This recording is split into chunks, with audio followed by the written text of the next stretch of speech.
শ্রী গোবিন্দ কথা, কবি সুকুমার রায়। আমি অর্থাৎ শ্রী গোবিন্দ মানুষটি নই বাঁকা, যা বলি তা ভেবেই বলি, কথাই নেই খুব ফাঁকা। এখানকার সব সাহেব শুভ, সবাই আমায় চেনে। দেখতে চাও তো দিতে পারি সার্টিফিকেট এনে।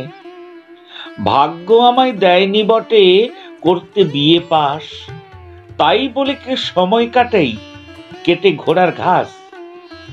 লোকে যে কয় বিদ্যে আমার কথামালাই শেষ, এর মধ্যে সত্যি কথা নেই কো বিন্দু লেশ।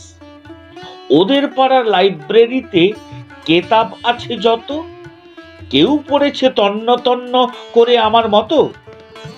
আমি অর্থাৎ শ্রী গোবিন্দ এমনি পড়ার জম, পড়াশুনো নয় কো আমার কারুর চেয়ে কম। কতকটাই দেখে শিখে, কতক পড়ে শুনে, আর কতক হয়তো স্বাভাবিকই প্রতিভারই গুণে।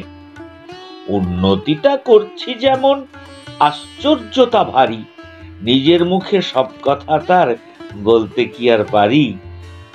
বলে গেছেন চণ্ডীপতি কিংবা অন্য কেউ, আকাশ জুড়ে মেঘের বাসা, সাগর ভরা ঢেউ। জীবনটাও তেমনি ঠাসা, কেবল বিনা কাজে। যেদিক দিয়ে খরচ করি সেই খরচই বাজে। আমি অর্থাৎ শ্রী গোবিন্দ চলতে ফিরতে শুতে, জীবনটাকে হাঁকাই নেকো মনের রথে জুতে।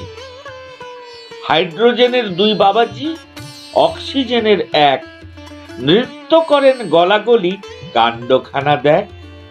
আহ্লাদেতে একসা হয়ে গলে হলেন জল, এই সুযোগে সুবোধ শিশু শ্রী গোবিন্দ বল।